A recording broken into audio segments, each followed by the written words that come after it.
हे विलीन होणं, ज्याला ब्रह्मलीन म्हणायचे, हा पूर्ण मोक्ष आहे. आणि काही जण हे म्हणायचे की परमात्मा जो आहे, परमात्मा केवळ प्रकाश आहे. हे तर विधान राहिलं जोपर्यंत परमात्मा कबीरजी कलियुगात आपलं ज्ञान देण्यासाठी आले नव्हते. त्यानंतर परमात्म्याने स्वतः येऊन आपल्या अमृतवाणीत यथार्थ अध्यात्म मार्ग आणि यथार्थ भक्तिविधी सांगितले आणि आपल्या निजस्थानाचं ज्ञान सांगितलं. आम्ही कुठं राहत होतो, आपण कोण आहोत, कुठून आलो होतो, आपण ह्या जन्म आणि मृत्यूचे कष्ट का सोसतो आहोत, आपण अशा लोकात राहत आहोत जिथे कोणताच जीव स्थायी नाहीये. इथले राजा नाशवंत, प्रजा नाशवंत होणारच होती, इथले भगवान नाशवंत, मग जीव अन्य प्राण्यांचे मग काय अस्तित्व. तर ह्या परमेश्वराने जोवर हे आपलं निजस्थान सतलोक सचखंड नव्हतं सांगितलं आणि त्याच्याशी काही महापुरुषांना परिचित केलं नव्हतं, तोवर आपण केवळ ब्रह्मलाच अंतिम, ब्रह्मप्राप्तीलाच अंतिम उपलब्धी मानायचो. आणि त्या आपण जास्त करून आपल्या विष्णूजी आणि शंकर भगवानाला, विष्णू भगवानजींना आपण सर्वे सर्वा मानायचो. सर्वेश्वर महेश्वर अजर अमर आहेत, ह्यांचे कोणी माता पिता नाहीत. केवळ ब्रह्माजींना नाशवंत असल्याचे सांगायचे हे आपले नकली धर्मगुरू. विष्णूजी आणि शंकरजी यांना अजर अमर मृत्युंजय कालंजय सर्वेश्वर महेश्वर म्हणायचे. परमात्म्याच्या ज्ञानाला ऐकून एक नकली पंथ चालू झाला, राधास्वामी. आणि त्या राधास्वामी पंथवाल्यांनी, जे राधास्वामी पंथाचे प्रवर्तक मानले जातात, सांगितले जातात श्री शिवदयालजी, पन्ना गल्ली आग्रावाले, त्यांनी परमात्म्याची डेफिनेशन कशी सांगितली? मूर्खांना देखील हसू येईल त्या परमधन्याची सांगितलेली डेफिनेशन जर तुम्हाला सांगितली, दाखवली तर. आणि त्या अज्ञानींच्या पाठीमागे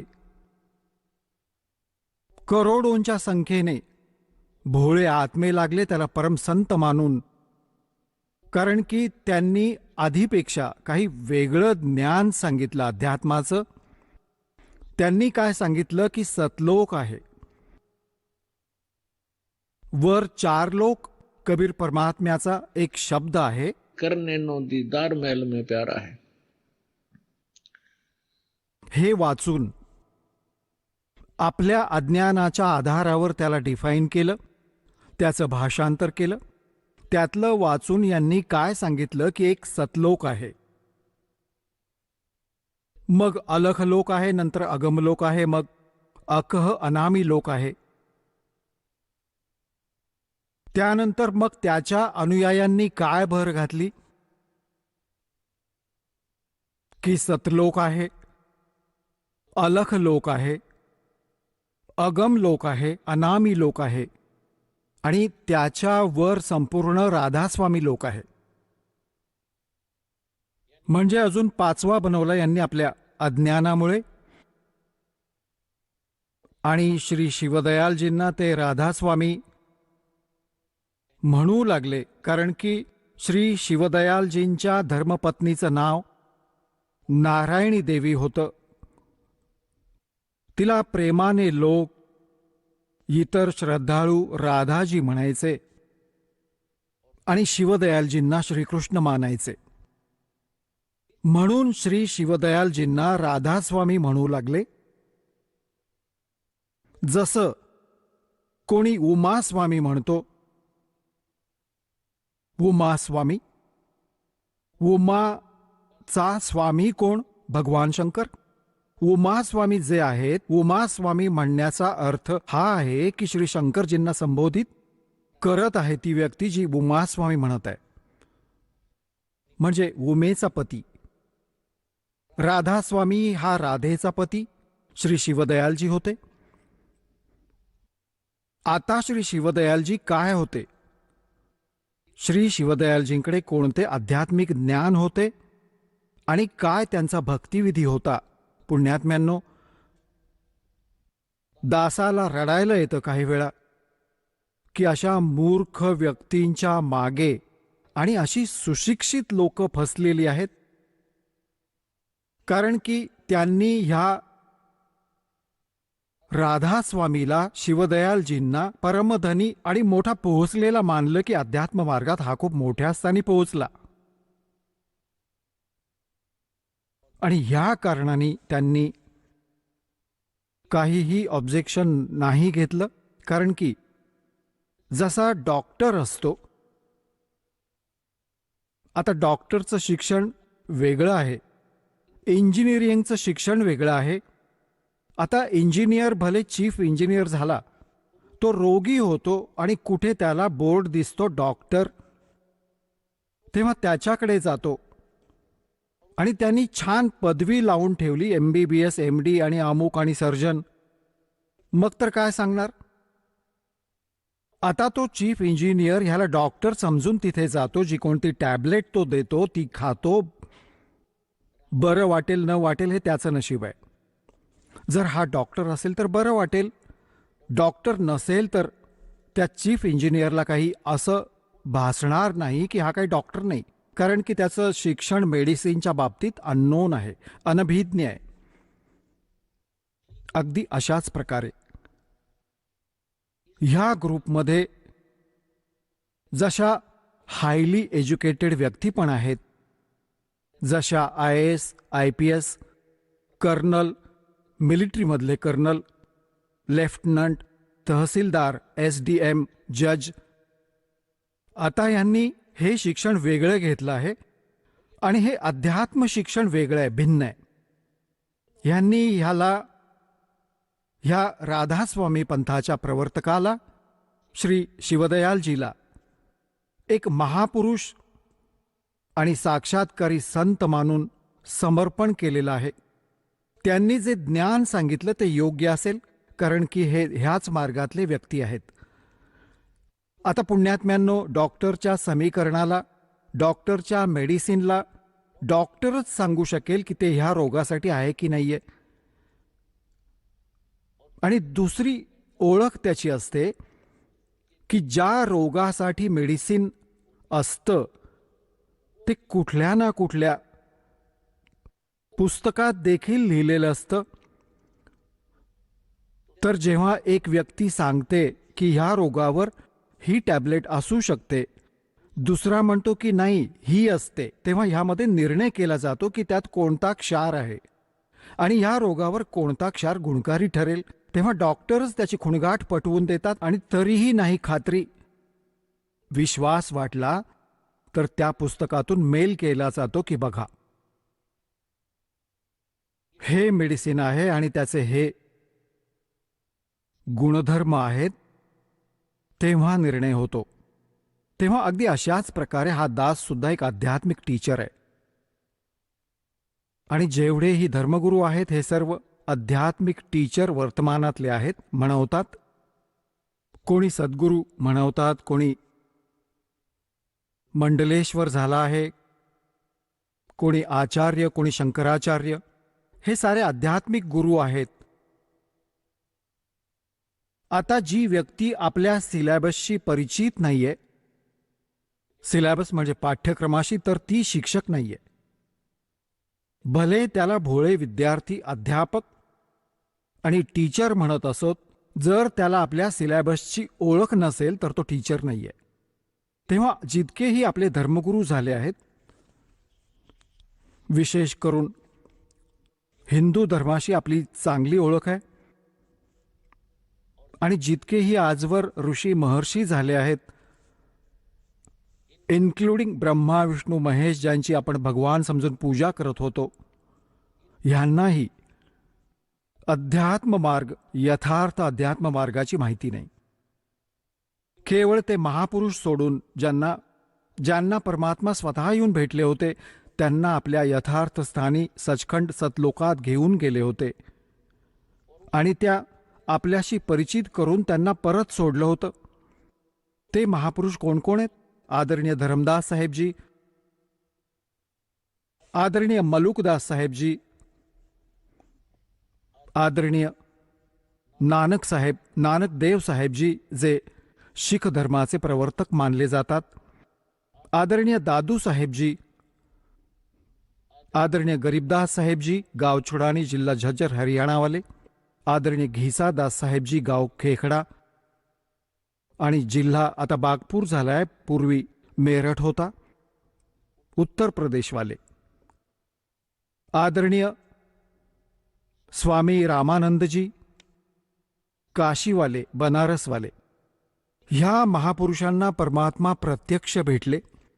जसं परमेश्वराचं विधान आहे, वेदांमध्ये प्रमाण आहे की तो परमात्मा सचखंडात राहतो, वरच्या लोकात तेजोमय लोकात राहतो. तिथे एका खूप मोठ्या महालात, एका खूप मोठ्या सिंहासनावर आणि मुकुटासहित विराजमान आहे. जसा राजा विराजमान असतो आपल्या तख्तावर, आपल्या सिंहासनावर, वर छत्र आहे त्या मालकाच्या डोक्यावर.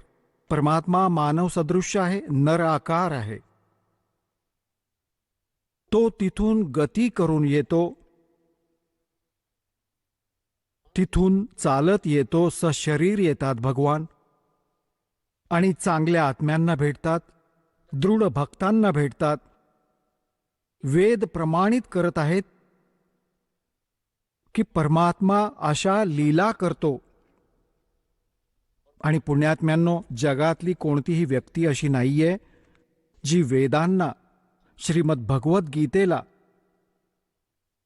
असं म्हणेल की हे व्यर्थ आहेत, ह्यातलं ज्ञान बरोबर नाहीये. आणि विशेष करून आपल्या हिंदू धर्मामध्ये तर हे शिरोधार्य आहेतच आहेत.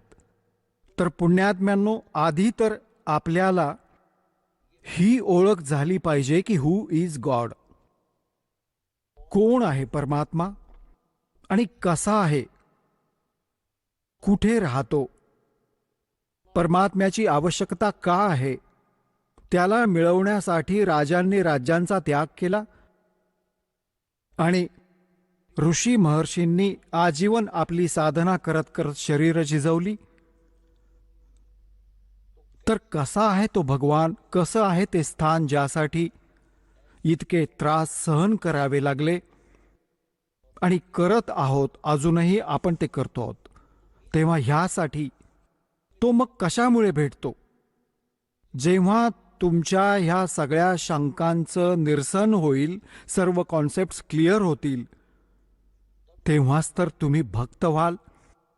श्रीमद भगवद्गीता अध्याय नंबर 2च्या श्लोक नंबर 53 मध्ये सांगितलंय की अर्जुन, ज्यावेळी तुझी बुद्धी वेगवेगळ्या प्रकारे भ्रमित करणाऱ्या वचनांपासून उडून एका अध्यात्म ज्ञानावर स्थिर होईल, परमात्म ज्ञानावर स्थिर होईल, तेव्हाच तर तू योगी होशील. गीता अध्याय नंबर 2च्या श्लोक नंबर 53 मध्ये सांगितलंय की, आता बघा थोडं तुम्हाला ओळख करून देतो. ही आहे श्रीमद भगवद्गीता, गीता प्रेस गोरखपूरहून प्रकाशित आणि जयदयाल गोयंदका यांचे अनुवादक आहेत. गीता प्रेस गोरखपूरहून प्रकाशित. ह्याच्या अध्याय नंबर 2च्या आणि श्लोक नंबर 53 मध्ये काय लिहिलंय की, भ्रमित वचने ऐकल्यामुळे विचलित झालेली तुझी बुद्धी जेव्हा परमात्म्यात अचल स्थिर होईल, तेव्हा तू योगाला प्राप्त होशील. आता गीता अध्याय नंबर 2च्या श्लोक नंबर 46 मध्ये काय सांगितले की, अर्जुन, ज्या प्रकारे खूप मोठा जलाशय प्राप्त झाल्यानंतर व्यक्तीची आस्था छोट्या जलाशयात राहते, म्हणजे खूप मोठा तलाव मिळाल्यानंतर, पूर्वी जेव्हा श्रीमद भगवद्गीतेचं ज्ञान सांगितलं गेलं होतं त्यावेळी संपूर्ण जगात सर्व मानव ह्या सरोवरांच्या काठाजवळच राहत असायचे. तलावांच्या काठाजवळ राहत होते, त्यातूनच प्यायचे, त्यानेच न्हाणं धुणं करायचे. स्वच्छ पाणी असायचं, पाऊस खूप पडायचा, झाडं खूपच जास्त असायची आणि झाडांवर पाऊस पडून मुळौषधींसोबत पाणी एकत्र व्हायचं. औषधी झाडांवर पाऊस पडल्यामुळे ते पाणी खूपच चांगलं, निर्मळ आणि निरोगी असायचं. ते एखाद्या तलाव, सरोवर, तळ्याचं रूप धारण करायचं आणि सर्व त्यावर अवलंबून असलेल्या व्यक्ती, जो कोणी तिथे वसलाय, जर छोट्या जलाशयाजवळ वसला असेल तर त्याच्यासाठी तो जलाशय हा त्याचा जीवनदाता आहे, त्याच्या आश्रयाने तो जगत आहे.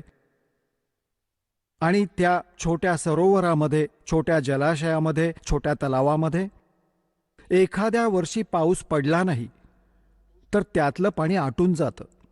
मग त्यावर आश्रित व्यक्ती दुःखी होतात, त्यांचे अगदी हाल होतात आणि ते विनाशाला प्राप्त होतात. असं त्यावर अवलंबून व्यक्तीलाही माहीत असतं की जर पाऊस नाही पडला एखाद्या वर्षी तर दुष्काळ पडतो आणि दुष्काळात शेकडो, हजारो, लाखोंच्या संख्येने प्राणी मरायचे. आता गीता अध्याय नंबर 2चा श्लोक नंबर 46 काय सांगत आहे, काय सांगू इच्छित आहे की त्या व्यक्तींना जे त्या छोट्या जलाशयावर अवलंबून आहेत आणि त्यांना कुठे आसपास समजलं की खूप मोठं तळ आहे, सरोवर आहे आणि ज्यामध्ये 10 वर्ष पाऊस नाही पडला तरीही त्यातलं पाणी संपणार नाही, तर ती व्यक्ती लगेच तो छोटा जलाशय सोडत आणि ते सरोवर त्या तळ्याच्या किनाऱ्याजवळ जाते, जाणं पसंत करेल, लगेच निघून जाईल. आता यांना काय सांगायची इच्छा आहे की श्रीमद भगवद्गीता आपल्याला एक निर्णायक ज्ञान देत आहेत. हे पवित्र सद्ग्रंथ हे सांगू इच्छितात त्यामध्ये की तुम्ही ज्या भगवानांवर आश्रित आहात, श्री विष्णूजी, श्री शंकर भगवानजी, हे इतर देवी देवता, काही माता आणि सटवाईवर. आता ही माता सटवाई विषयी आहे ती खूपच खालच्या स्तरावरची गोष्ट होईल. हे 3 देवता मानले जातात, श्री ब्रह्माजी रजगुण, श्री विष्णूजी सद्गुण, श्री शिवजी तमगुण. जो ह्यांच्यापर्यंत आश्रित आहे, मग त्यांची काय स्थिती आहे, ते किती सुखी आहेत, किती सुरक्षित आहेत. आणि ह्यांच्याहून वर ज्यांची बुद्धी पोहोचली आहे, आपल्याला जे जास्त सुपिरियर मानायचे ते म्हणायचे आम्ही ब्रह्मपूजा करतो, आम्ही ब्रह्मा विष्णू महेश यांची पूजा नाही करत. मग ब्रह्म काय स्थिती आहे, ब्रह्म काय आहे, ब्रह्म कोण आहे, कशाला ब्रह्म म्हणतात? ह्या ब्रह्मच्या वर परमात्मा व्यतिरिक्त, कबीर भगवाना व्यतिरिक्त आजपर्यंत आपल्याला सांगायला कोणीही आलेलं नव्हतं. आणि परमात्माजीकडून मिळालेल्या ज्ञानाच्या आधाराने हे नकली संत, हे नकली पंथ, राधास्वामीवाल्यांनी सगळी नक्कल करून आणि खोट्याने त्यांचं आपल्या स्तरावरचं जे त्याला परमात्म्याच्या यथार्थ ज्ञानालाही गुंतागुंतीचं बनवलं आपल्या चुकीच्या अनुभवामुळे. तर ह्या साऱ्या गुंतागुंतीच्या अध्यात्म ज्ञानाला पुन्हा सेट करण्यासाठी या दासाला पाठवलाय कबीर भगवानाने, त्या परम अक्षर पुरुषाने.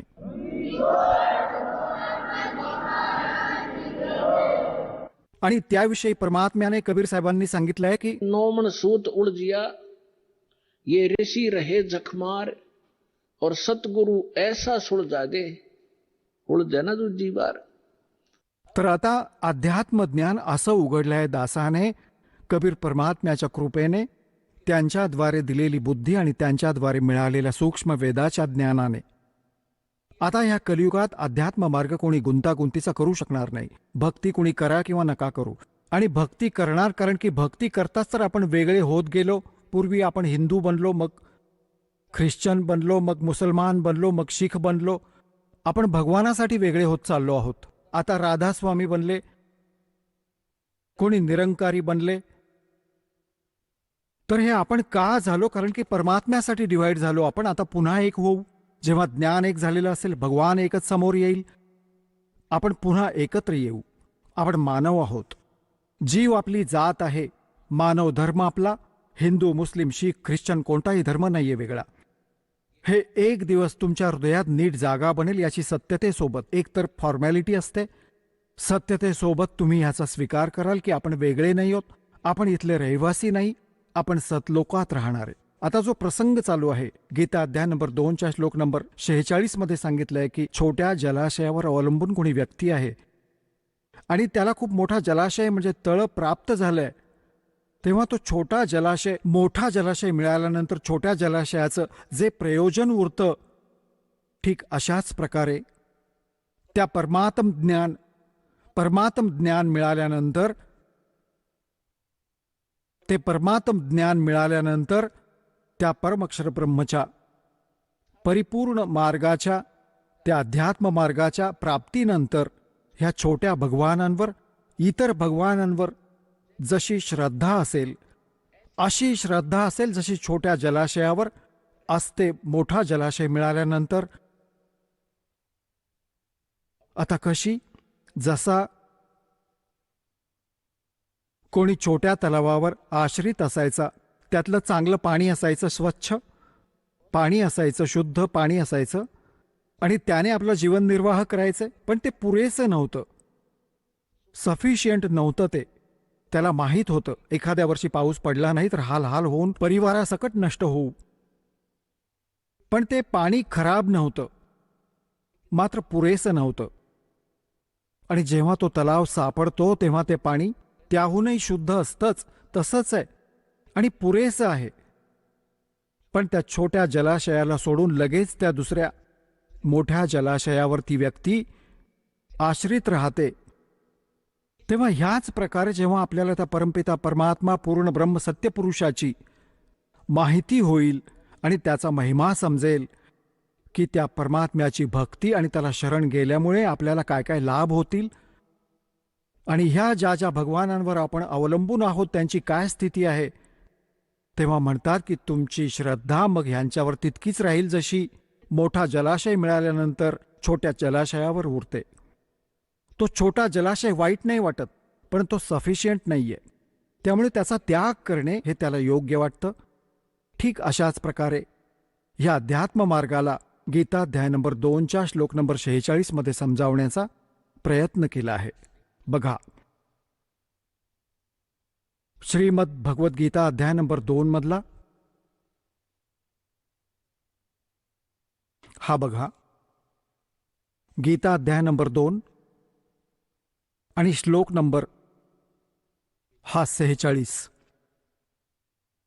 सर्व प्रकारांनी परिपूर्ण जलाशयाच्या प्राप्तीनंतर छोट्या जलाशयाचे मनुष्यासाठी जे प्रयोजन असतं, आता यांची बुद्धी तर ब्रह्मपर्यंत होती. हे अनुवादक आहेत, हा सांगतो की ब्रह्मला असतं, ब्रह्मला तत्वाने जाणून घेणाऱ्या ब्राह्मणांचंही समस्त वेदांमध्ये तितकंच प्रयोजन असतं. आता वेदांमध्ये नाही आहे, आता अनुवाद करणं जमलं नाही, यांना अक्कल नव्हती की हे वेद, हे ज्ञान कोण सांगत आहे, यांना हे माहीत नव्हतं आजपर्यंत. याचा हा अर्थ होतो की जेव्हा परमात्मा जसं छोट्या जलाशयावर अवलंबून व्यक्तीला सगळ्या बाबतीत परिपूर्ण जलाशय म्हणजे कम्प्लीट इन ऑल रिस्पेक्ट खूप मोठा मिळतो, तेव्हा त्याचं तेवढंच प्रयोजन असतं. जसा यांनी तर ब्रह्म लिहिलाय, तो परमक्षर ब्रह्म आहे. त्या परमक्षर ब्रह्मच्या प्राप्तीनंतर, त्या ज्ञानानंतर ह्या छोट्या देवतांमध्ये जशी आस्था जीवाचं प्रयोजन राहतं तसंच राहतं, जसं मोठा जलाशय मिळाल्यानंतर छोट्या जलाशयाचं राहतं.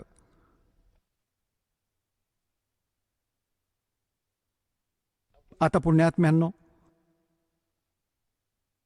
सर्वात आधी आपल्याला हे पाहावं लागेल की परमात्म्याला कसं ओळखायचं. आता ओळखीचं काही, आपल्याला देवाची ओळख, परमात्मा आपण ऐकलं कोणाकडून? आपल्या धर्मगुरूंकडून. आपले धर्मगुरू काय सांगायचे की आम्ही वेदांमधलं ज्ञान देत आहोत, आम्ही श्रीमद भगवद्गीतेतलं तुम्हाला सांगत आहोत, आम्ही पुराणातलं ज्ञान तुम्हाला देत आहोत. तेव्हा आजपर्यंत आपण हिंदू धर्मात जन्मलेले प्राणी आपल्या ह्या सद्ग्रंथांना सत्य मानत आलो आहोत की आपले धर्मगुरू पुराणातलं, गीतेतलं आणि वेदातलं, पवित्र सद्ग्रंथातलं ह्यातलंच ज्ञान सांगत आले आहेत. त्यावेळी आपण शिक्षित नव्हतो, आपले पूर्वज शिक्षित नव्हते. शिक्षण प्राप्त करण्याचा केवळ एका वर्णाला अधिकार होता, ब्राह्मणांना. आणि समाजाने त्या ब्राह्मणांना ही सूट दिली होती की तुम्ही ह्या वेदांना, सद्ग्रंथांना जाणून घ्या आणि मग समजल्यावर आम्हाला सांगा. मग आम्ही ह्यात जे मार्गदर्शन केलं आहे आम्हाला समजावून सांगा. आम्ही मग त्याचप्रमाणे आपला जीवन निर्वाह करू आणि त्याचप्रमाणे आम्हीही परमात्म्याची भक्ती करू. आणि त्यासाठी यांना फ्री सोडलं की आम्ही तुम्हाला दक्षिणा देत राहू, तुम्ही तुमचा निर्वाह देखील करा त्यातून आणि सद्ग्रंथांना खूप बारकाईने जाणून घ्या आणि मग आम्हाला सांगा. ते टीचर होते, टीचर बनवले गेले. आता त्या धर्मगुरूंना जे ज्ञान समजलं ते सुद्धा तुम्हाला मिळालं. तुम्हाला काय सांगितलं गेलंय? ब्रह्मा विष्णू महेश हे सर्वेश्वर, त्यांचे कोणी माता पिता नाहीत, त्यांचे जन्ममृत्यू नाही होत, ते सर्वेश्वर आहेत. आणि काहींनी काय सांगितलं की ब्रह्म सुप्रीम पॉवर आहे, ब्रह्म. आता पुण्यात्म्यांनो, ही तर पोरांची व्याख्या होती, अजाण मुलांची दंतकथा, लोकवेद, सांगो वांगी अज्ञानाने भरलेलं हे सगळं. आता आधी तर तुम्हाला दाखवतो ब्रह्मा विष्णू महेश ह्यांचा जन्ममृत्यू होतो, त्यांना माता पिता आहेत. विशेषतः हिंदू धर्म कम्प्लिटली ह्या दोन देवतांवर अवलंबून आहे, श्री विष्णूजी आणि श्री शंकरजी. त्यानंतर मग जसं आपल्याला ज्ञान मिळत गेलं, वाहवत गेलं, कोणी हनुमानाची पूजा करतोय, कोणी शेरावालीला पूजत आहे आणि काली मातेच्या कुठे लागला आहे पूजेमध्ये. आणि मग अजून खालच्या स्तरावर आलो आपण की आपण कुठे 4 विटा लावल्या त्यावर डोकं ठेवायला लागलो, किंवा कुठे मंदिर, मशीद, गुरुद्वार बांधून दिले, परमात्मा शोधायला लागलो. पण मुख्य रूपाने हिंदू धर्माचे लोक श्रद्धाळू श्री विष्णूजी आणि श्री शंकरजींना सुप्रीम मानून पूजा करायचे. आणि आम्हाला हे सांगितलं गेले की यांचे कोणी माता पिता नाही आहेत. केवळ ब्रह्माजींच्या मृत्यूविषयी तेवढे सांगत असत. वय निर्धारित होतं की 100 वर्षांचं आयुष्य होतं, मग आपोआप जन्म होतो. आणि हे तिन्ही देवता स्वयंभू आहेत अशी निरर्थक माहिती सांगितली आपल्याला. आता आमचे सद्ग्रंथ काय सांगतात, त्यांचे आत्मचरित्र काय सांगते, त्यांचा इतिहास काय सांगतो, ज्या सद्ग्रंथांना आपण खरं मानत होतो. बघा, श्रीमद देवी भागवत 3रा स्कंद,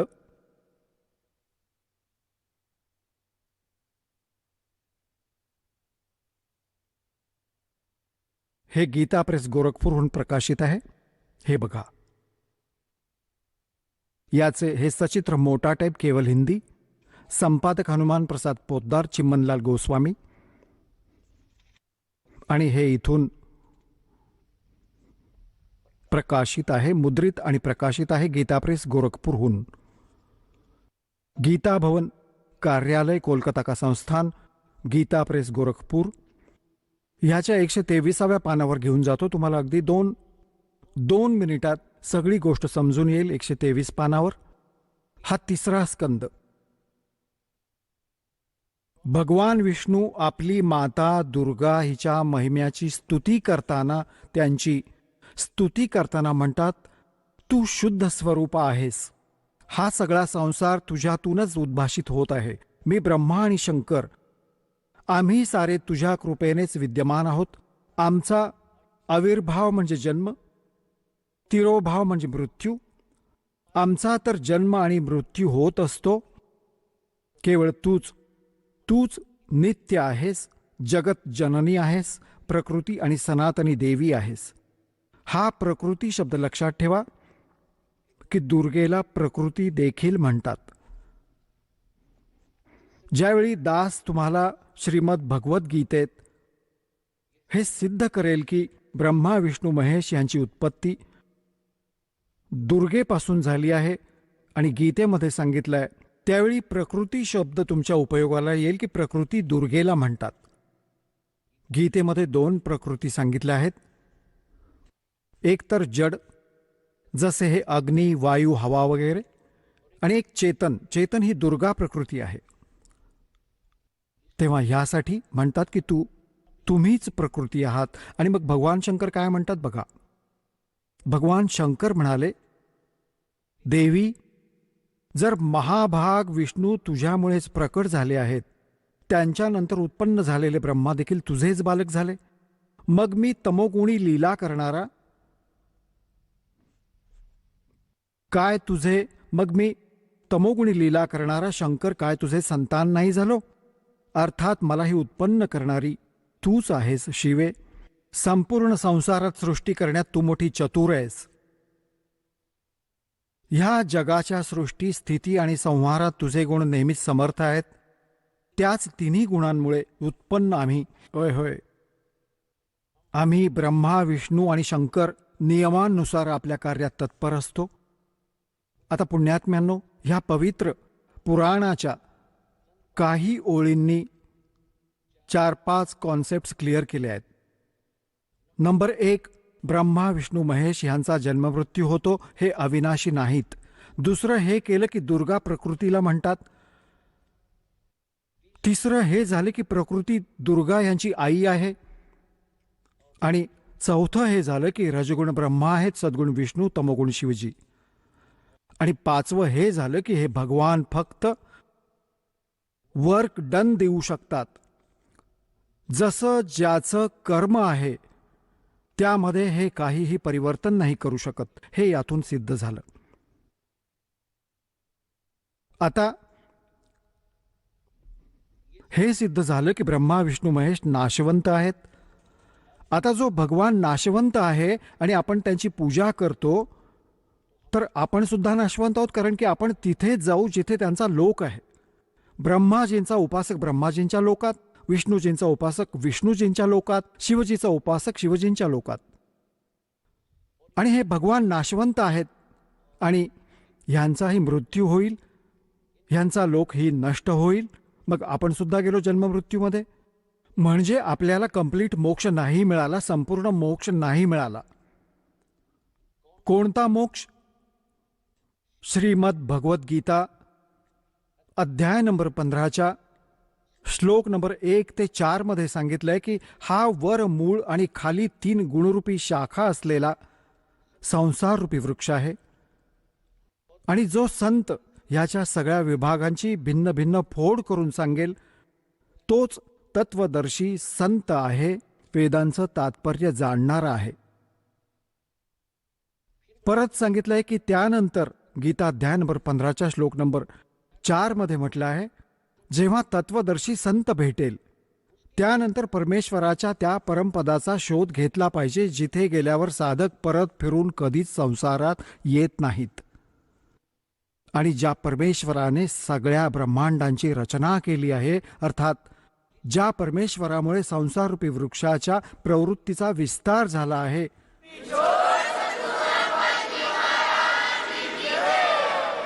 चला आता आपण त्या श्रद्धाळूंचे अनुभव जाणून घेऊयात, ज्यांनी जगद्गुरू तत्वदर्शी संत रामपालजी महाराजांकडून दीक्षा प्राप्त केलेली आहे, तसेच त्यांच्याद्वारा सांगितलेल्या भक्ती मार्गावर चालत आहेत. नमस्कार. सत साहेब. आपलं नाव? गोरक्षनाथ काशीनाथ शेटे. आपण कुठून आलात? गणेशवाडी, तालुका नेवासा, जिल्हा अहमदनगर, महाराष्ट्र. आपला व्यवसाय काय आहे? शेती आणि इलेक्ट्रिक वायरमन मी खाजगी मोटरी भरत होतो. संत रामपालजी महाराजांची गुरुदीक्षा आपण कधी घेतली? 8 ऑगस्ट 2020. संत रामपालजी महाराजांची गुरुदीक्षा घेण्या अगोदर आपण व आपला परिवार कोणती भक्ती साधना करत होतात? परिवार वारकरी संप्रदायामध्ये होते, आईवडील, आणि मी नाथ संप्रदायामध्ये होतो. मी नाथजी गुरु केले असल्या कारणानं नाथपंथी कार्य, नाथपंथी सेवा, गुरु अनुष्ठान करणे, गुरु अनुष्ठान महिन्याला करणे, कधी कधी महिन्यातून 2 अनुष्ठान करणे. अनुष्ठानाच्या पद्धतीमध्ये मी 3 दिवसात जर अनुष्ठान केलं तर 1 मुठीचा भात खाऊन मी तो अनुष्ठान करायचो. आणि 1 मुठीचा भात घ्यायचा, त्याचा तो शिजवायचा तांदूळ आणि त्याचे 3 भाग करायचे, एक अग्नीला, एक गाईला आणि एक मला, अशी ती वाटणी करून तो मी भात खाऊन अनुष्ठान केले. असे अनेक 23 वर्ष मी असे अनुष्ठान केले. नंतर नवनाथ पोथीची साधना वर्षातून 2-3 वेळेस त्याचे पारायण मी केले. त्याच्यानंतर नवरात्रीमध्ये 9 दिवस दुर्गादेवीची पूजा केली, तिथं अनुष्ठान केले दुर्गेचे. श्रावण महिन्यामध्ये महिना पोथी वाचून तिथं नाथपंथी हवन करून असं मी नाथांचं कार्य केलं. आणि मला नंतर अग्निदीक्षा मिळाली नाथांची. अग्निदीक्षा मिळाल्यानंतर मी जे गरीब लोक होते नाथांचे भक्त, त्यांच्या घरी जाऊन नाथकार्य म्हणून, का ज्या घरी नाथांचं हवन केलं तर त्या घरचं दुःख दूर होतं असं नाथजी सांगायचे. आणि ह्या भावनेतून ज्या लोकांकडं ज्यांची इच्छा असेल नाथपंथी हवन करण्याची, ते कार्य करण्याचे, त्याच्याकडे मी आणि माझे गुरुबंधू असे आम्ही दोघंजणं तिथं जाऊन ते गुरुकार्य म्हणून आम्ही फ्रीमध्ये, फुकटमध्ये ते नाथसेवा आम्ही करत असू. सर, जसं तुम्ही सांगत आहात की आपण नाथसेवा करत होतात, नाथांची आपण भक्तिविधी करत होतात, आपले वयाचे 23 वर्षे आपण या साधनेत होतात आणि आपण कठोर अशी नाथपंथीय साधना करत होतात. तर मग आपल्याला असं का जाणवलं की आपण संत रामपालजी महाराजांच्या ज्ञानामध्ये यावे, त्यांच्याकडनं अनुग्रह घ्यावा, हे आपल्याला का जाणवलं आणि आपण त्यांच्या सेवेत किंवा त्यांच्या शरणात कसे आलात? मी नाथांकडे जातानाच माझा एक प्रश्न घेऊन गेलो होतो. मी 98मध्ये मला एक विकार जाडला. विकार असा होता की माझ्या जिभेला असा लाल चट्टा होता आणि त्या जीभ अशी ठणकत असायची. तर आमचे नगरचे गायकवाड डॉक्टर आहे दिल्ली गेटला, त्यांच्याकडे मी ट्रीटमेंटला जायचो. 2-3 महिने ट्रीटमेंट केल्यानंतर घरातले मी करता मनुष्य असल्या कारणानं मी एकटाच जायचो आणि मला ते ट्रीटमेंट द्यायचे, पण मला काही आराम पडत नसं. मग एक दिवस त्यांनी मला विचारलं की तुमच्यासोबत कोण आलं आहे? म्हटलं कोण नाही, मी एकटाच आहे. ते बोलले पुढच्या वेळेस घरातून कुणीतरी घेऊन या. म्हटलं का बरं? नाही, ते घेऊन या म्हणे. आणि मग माझ्या मनाने शंका खाल्ली की माझ्या जिभेला काहीतरी मोठं दुखणं आहे. तेव्हाच डॉक्टर मला घरातले कोणीतरी बोलवतात आणि शक्यतो मला जिभेचा कॅन्सरची भीती वाटायची. आणि मग मी घरात कोणालाच काही बोललो नाही आणि मला एक नाथपंथी सेवा करणारे मनुष्य भेटले आणि त्यांना मी माझी व्यथा सांगितली. तर ते बोलले की तू मढीला ये, माझे असे गुरु आहेत आणि त्यांची नामदीक्षा घे आणि ते तुला यातून पूर्ण बाहेर काढतील. आणि म्हणून मी 1998मध्ये नाथांच्या सेवेला जाऊन त्यांची गुरुदीक्षा घेतली आणि हे कार्य करायला सुरुवात केली. जेव्हा मला त्रास व्हायचा तेव्हा मी त्यांना, आता ते माझे जे गुरु होते नाथपंथी, त्यांनी 1982मध्ये समाधी घेतली आणि मी 98मध्ये त्यांची नामदीक्षा घेतली. तर ते कोणाच्या एका भक्ताच्या म्हणजे त्यांच्या शिष्यांच्या शरीरावर ते पर काय प्रवेश म्हणायचे, म्हणजे त्याला अंगात येणं म्हणू आपण. त्या शिरोरावर येऊन ते इतरांशी कोणाचे काही प्रश्न ऐकून घ्यायचे आणि त्याचं उत्तर ते द्यायचे. तसंच मी माझा प्रश्न त्यांना कायम सांगत चालायचो की मला असा जिभेचा त्रास होतोय, ते माझं तेवढं काय आहे ते बघा. ते बोलायचे की नाही, हे भोग आहेत, हे भोगून संपायचे आणि एक ना एक दिवस ते भोग दूर होणार आहेत, तुला काही होणार नाही, त्याची काळजी मी घेतो, तू भिवू नकोस, तू फक्त सेवेत राहा. आणि ह्या विश्वासावर माझी सेवा मी नाथांची करत राहिलो. असं अनेक वर्ष मी सेवा करत राहिल्यानंतर माझं एक मुलं मोठी होत चालली, त्यांचे शिक्षण वाढत चालली, खर्च वाढत चालला, माझंही दुखणं वाढत चाललं. मी डॉक्टरकडे जाऊ तर पैसा खूप लागेल आणि मला तर आराम पडत नसतं, माझं दुखणं वाढत चाललं. आणि नंतर 2009मध्ये आमच्या एका मोठ्या मुलाची म्हणजे त्याला डिग्री मिळाली आणि माझी आर्थिक परिस्थिती जेमतेम असल्या कारणानं शैक्षणिकचा खर्च मला पेलवायला जात नसं.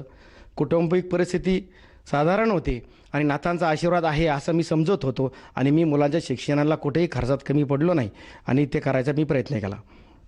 आता मला इथं तरी महाराज यश देतील प्रपंचामध्ये आणि इथं तो एक भाग हे ठेवून मी ते सेवेला आणखीन स्वतःला वाहून घेतलं.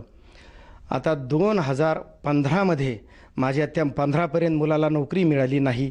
नाथांना मी सांगितलं की त्या आदेशामध्ये की माझ्या मुलांच्या नोकरीचं काय आहे, तर ते बोलले की त्याच्या नशिबात नोकरी नाही आहे. आणि मी त्याच्या खूपच म्हणजे डिग्र्या घेतल्या, माझा पैसा खर्च झाला आणि माझे विकार पण ते दुखणं वाढत चाललं. 2015मध्ये मी असेच त्या आदेशामध्ये त्यांना सांगितलं की माझा हा विकार वाढत चालला, मला याचा खूप त्रास होतोय. तर ते बोलले का तू काळजी करू नको, ह्या वर्षभरामध्ये आम्ही हे नाहीसं करू आणि त्याची ही व्यथा तोपर्यंत तू भोग. परंतु मला 2016मध्ये त्याचा एवढा त्रास व्हायला लागला की माझं शरीरामध्ये पूर्ण मुंग्या यायला लागल्या, डोकं दुखायला लागलं, कान ठणकत आहेत, डोळे दुखत आहेत. मला 100% जाणवलं की माझा हा विकार वाढलेला आहे आणि मला कदाचित हा कॅन्सर असू शकतो. आणि मी बेचैन झालो. नंतर मी असा निर्णय घेतला की मला आत्महत्या करायची आहे, कारण आत्महत्येशिवाय कारण पर्यायच नाही आहे. कारण दवाखान्यात गेल्यानंतर डॉक्टर लोक याला काहीतरी सांगतील आणि घरचे लोक सगळं जे आहे ते आपल्याकडे ते विकतील आणि माझा दवाखाना करतील. म्हणून ह्या भावनेतून फक्त मी एक विचार केला की नाही, आपल्याला मुलगी लग्नाला आलेली आहे, तिचं लग्न करू आणि मगच आत्महत्या करू. मग मुलीचं लग्न करायचं आहे. ते लग्न केलं. माझ्या वेदना वाढतच चालल्या. मग मुलाचं लग्न आलं. म्हटलं आता एवढं लग्न करू आणि आत्महत्या करू, कारण माझ्या वेदना खूपच वाढत चालल्या. माझ्या पूर्ण शरीरामध्ये अशी आग व्हायची आणि माझं मस्तक ठणकायला लागलं. जीभ ठणकायची, जीभ ठणकली, माझे दात ठणकायचे, दात ठणकले की माझे कान ठणकायचे. मला जेवण गोड लागत नसं, पण मी घरात कोणालाच बोलत नव्हतो. घरात मी फ्रेश दिसायचो, कारण मी हे दुखणं कोणालाच घरात सांगितलं नव्हतं. आणि आता ह्या 2020मध्ये मला सहज हे लॉकडाऊन लागलं कोरोनामुळं आणि मी परमात्म्याकडं म्हणजे यूट्यूबमध्ये सहज मला परमात्म्याची एक सत्संग म्हणजे मला एक शेअरिंग दिसली आणि ती शेअरिंग मी ऐकली. शेअरिंग ऐकल्यानंतर मला ते विशेष वाटलं की कॅन्सरसारखं रुग्ण इथं लगेच नीट होत आहेत थोड्या दिवसामध्ये. आणि मग मी ती शेअरिंग ऐकायचा छंद जोडला. इतका छंद जोपासला की मी ती रोज शेअरिंग ऐकायचो, झोपताना ऐकायचो, दिवसभर ऐकायचो. कारण दुकानदारी लॉकडाऊन असल्याकारणानं थांबली होती, बंद होती आणि घरामध्ये पण खूपच वेळ होता. पण मी घरांच्यांना काही कळू देत नव्हतो, फक्त मी चोरून हे ऐकायचो आणि माझं मन इकडं परमात्म्याकडं असं खेचलं जायचं. आता मी तर 23 वर्ष नाथांची सेवा केली आहे. आता मी काय करू, इथं माझा प्रश्न सुटेल ही माझी अपेक्षा होती, म्हणजे मला विश्वास होता. आणि जर इकडं सोडू तर करायचं काय. नाही, मग मी एक निर्णय घेतला की मी मढीला नाथांकडे आठवड्यातून एकदा जायचो. त्या लॉकडाऊनमध्ये पण पहाटेच जायचं. तिथं मी ठरवलं की पहाटेच जायचं, त्यांची सेवा करायची आणि त्यांना आपली व्यथा सांगायची. मग मी मढीत गेलो.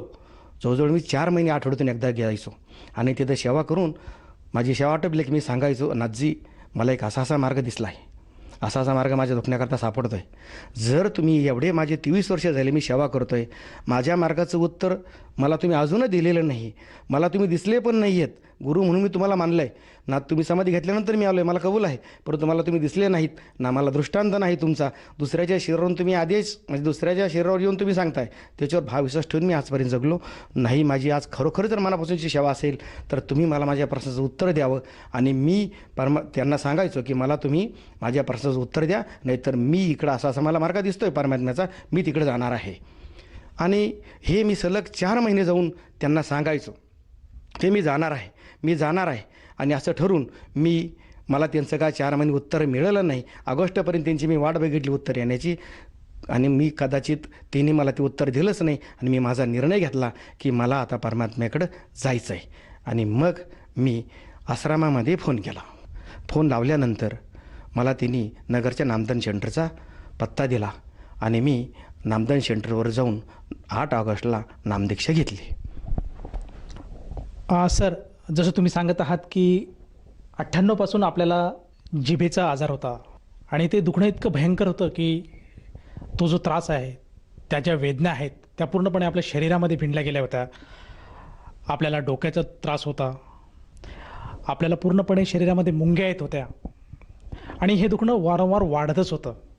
आणि ते दुखणं कमी व्हावं म्हणून आपण नाथपंथीय गुरु केले होते आणि त्यांची सेवा करत होते. परंतु त्यातून आपल्याला कुठल्याही प्रकारचा आराम मिळाला नाही, जसं आपण सांगत आहात.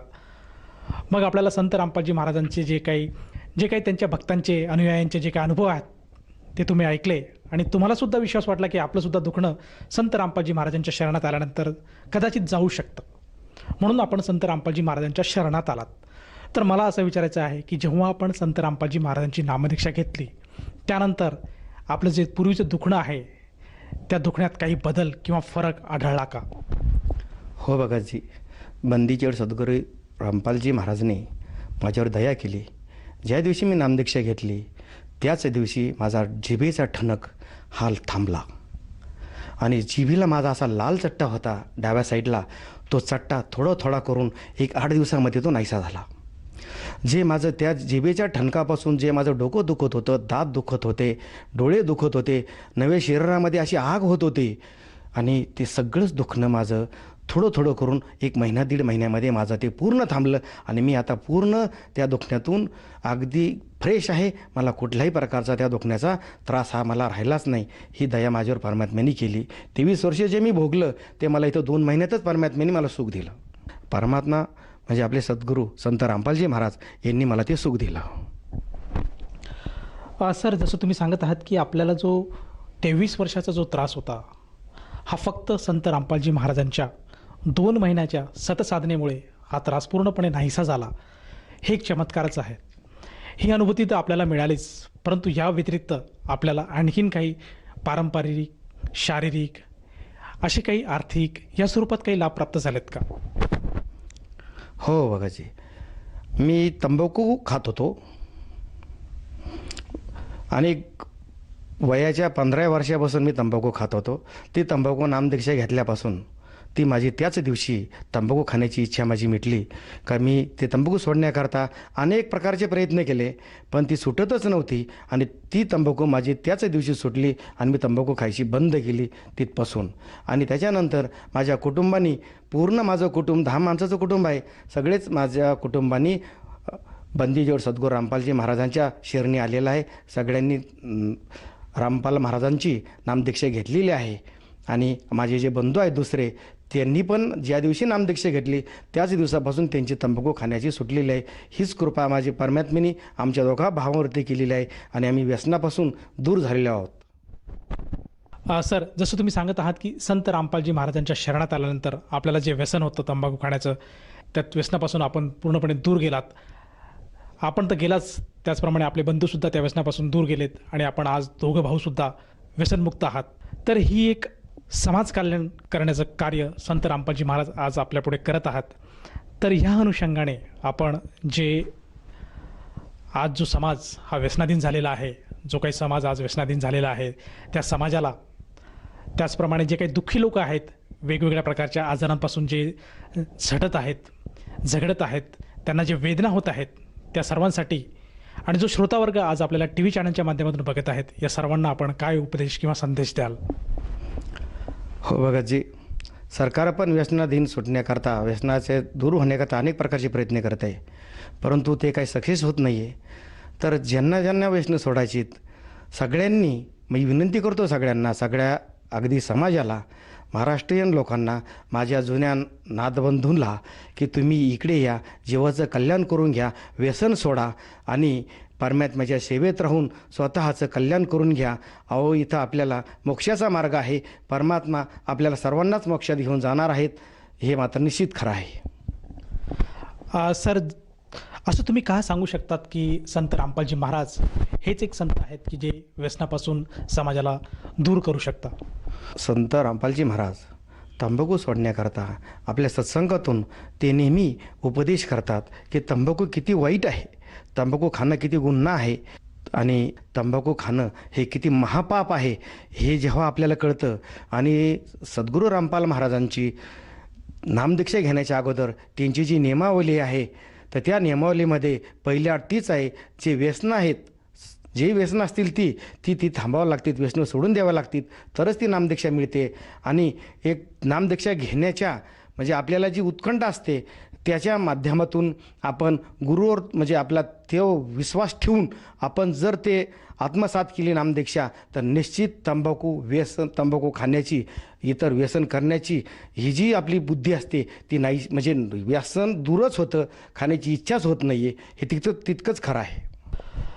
सर, जसं तुम्ही सांगत आहात की संत रामपालजी महाराज आज त्यांच्या सत्संगाद्वारे सांगत आहेत की व्यसन करणं हे किती चुकीची गोष्ट आहे आणि प्रत्येक मानवाने त्यापासून परावृत्त व्हायला हवे, जेणेकरून तो सद्मार्गाला लागू शकेल आणि सद्भक्ती करू शकेल. तर ह्या अनुषंगाने जर एखाद्या साधकाला जाणवलं की आपणसुद्धा संत रामपालजी महाराजांची नामदीक्षा किंवा गुरुमंत्र घ्यावा, तर तो साधक किंवा ती व्यक्ती नामदीक्षा गुरुमंत्र कसा घेऊ शकेल? बंदीजोड सद्गुरू रामपालजी महाराज यांचा सत्संग अनेक चॅनेलवरती आपल्याला बघायला मिळतो. त्या टी व्हीच्या खालच्या बाजूला नामदान तिथल्या आश्रमातले फोन नंबर येतात. त्या आश्रमामध्ये तो नंबर घेऊन आपण फोन करून आपल्याला ते पूर्ण नामदान सेंटर कुठे आहे, काय आहे, ती कशी माहिती आहे ते आपल्याला तिथून पूर्ण माहिती देऊन आपल्याला सांगतात आणि आपण ती माहिती घेऊन आपण नामदान घेऊ शकतो. सर, जसं तुम्ही सांगत आहात की संत रामपालजी महाराजांच्या दयेने आज महाराष्ट्रामध्ये प्रत्येक जिल्ह्यामध्ये नामदान केंद्राची सुविधा उपलब्ध आहे आणि आपल्या टी व्हीच्या स्क्रीनवर जे काही नंबर दिसत आहेत मोबाईल नंबर, त्या मोबाईल नंबरपैकी कुठल्याही एखाद्या नंबरवर जर साधकाने किंवा इच्छुक व्यक्तीने संपर्क साधला तर त्याला जवळच्या नामदान केंद्राची माहिती मिळेल आणि तो व्यक्ती तेथे जाऊन नामदीक्षा घेऊ शकेल. परंतु मला असं विचारायचं आहे की या ज्या गुरुमंत्रासाठी किंवा नामदीक्षेसाठी त्या व्यक्तीला त्या सेंटरवर, त्या नामदान स्थळावर जाऊन किती पैसे मोजावे लागतात? निशुल्क सर, मोफत. कुठल्याही प्रकारचा चार्ज तिथे घेतला जात नाही. उलट नामदीक्षा घेतल्यानंतर भक्तिबोध, प्रसाद, अमृतजल हे आपल्याला आणि परमात्म्याचा फोटो आपल्याला ते फ्री दिला जातो. धन्यवाद. सत साहेब.